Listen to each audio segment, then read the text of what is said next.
Okay, so I'm now going to go to the next demo file. Now it's a JPEG, so if you double click on it, it may not open directly in Photoshop. I'm going to get around that by grabbing the Demo04 byte guy and dragging that file down to Photoshop.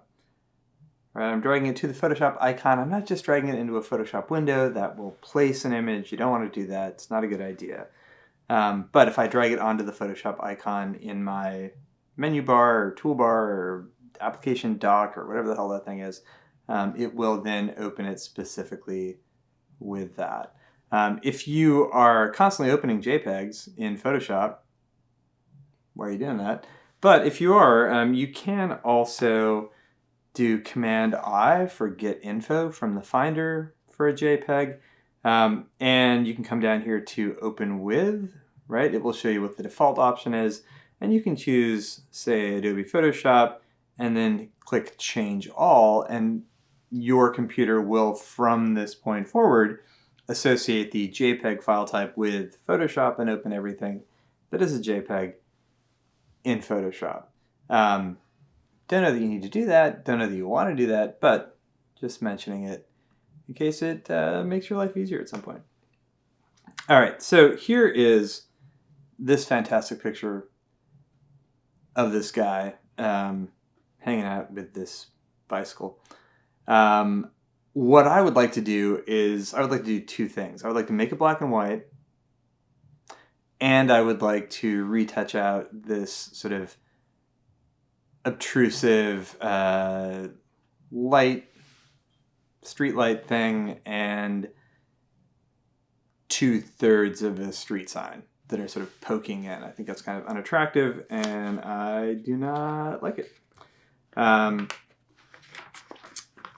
So that's my plan. I also might adjust the midtones a little bit because the handout says that I would like to do that.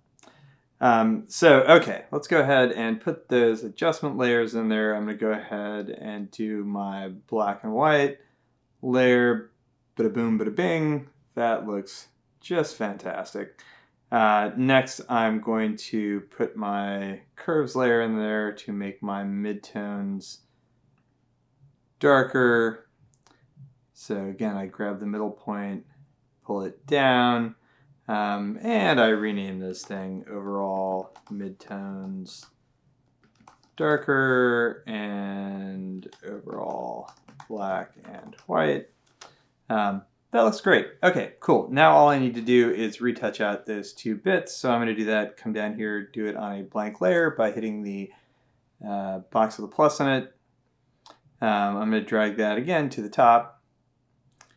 And I'm going to call it retouch out sign and light, and I'm going to attempt to spell those things accurately. Cool. I'm going to zoom in, right, because no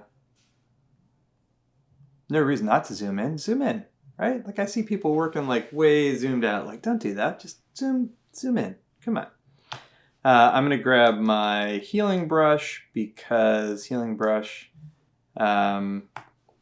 is going to, you know, blend in with the area around it. Why the hell not? Sorry, so that's J on the keyboard to get my healing brush. I'm hitting the square brackets to make my brush bigger and smaller. I'm apparently also hitting some other keys that cause it to jump tools. Don't want to do that. Okay, hold down option to choose a source point. Choosing it over here, just going to replace it with some nice blank sky. And boop. That was easy. Scroll down here. Same thing. Right? And I'm watching where that tracking point is going so that I make sure I don't accidentally include something that I don't want. And that looks pretty good. Right? Very nice.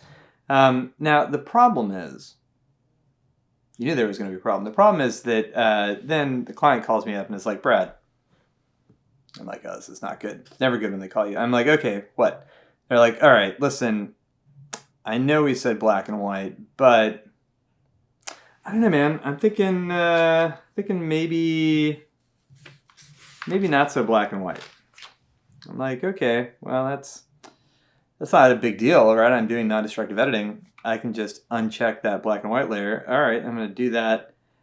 Oh no. There's the sky is gray. What have I done? All right, so what I've done, right, is that I have my retouching layer above my adjustment layers, right? So here's my retouching layer. I grab my healing brush, and you can see, right, sample current and below. I am sampling everything below it. What is below it is, yes, the pixels, but also those adjustment layers.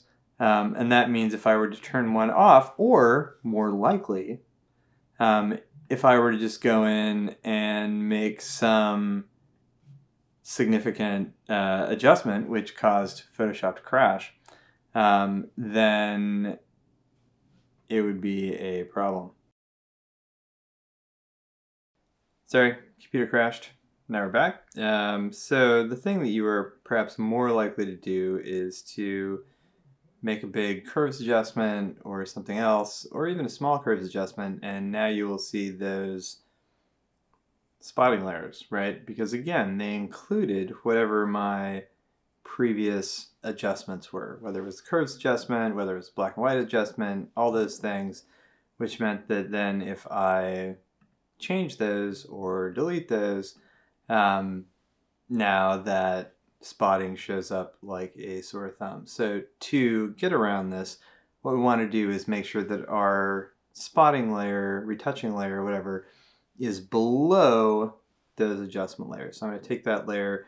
I can't just move it down there now, right? Will not work. I'm going to delete it. Yes, delete that layer. And I'm going to come down here and make a new one, retouching in the right place, below those adjustment layers. Hit J, grab my healing brush,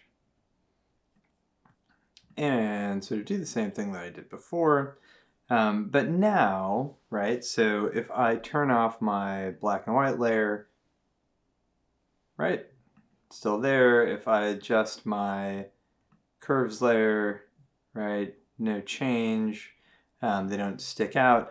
And that's because I've been doing my healing, right, like working on the material that is unaffected by those adjustment layers, right? So essentially I'm just doing it as if there were no adjustment layers. So then adding that adjustment layer affects both the spotting or healing or whatever, retouching, and the underlying layer the same amount, right? So this is super important when you are doing your spotting, healing, clone stamp, retouching, whatever, you want to have your adjustment layer above it, right? That way you can tweak that adjustment layer later and you're not going to have to redo all of your spotting, retouching, whatever. Can't always do this, right? There are some times where just because of the way that your file needs to be organized, you're not going to be able to do that, and you're going to have to figure out another workaround that we might talk about later, or you're going to have to redo it anyway. But 9 times out of 10, pretty simple stuff. Pixels, spotting, retouching, any adjustment layers.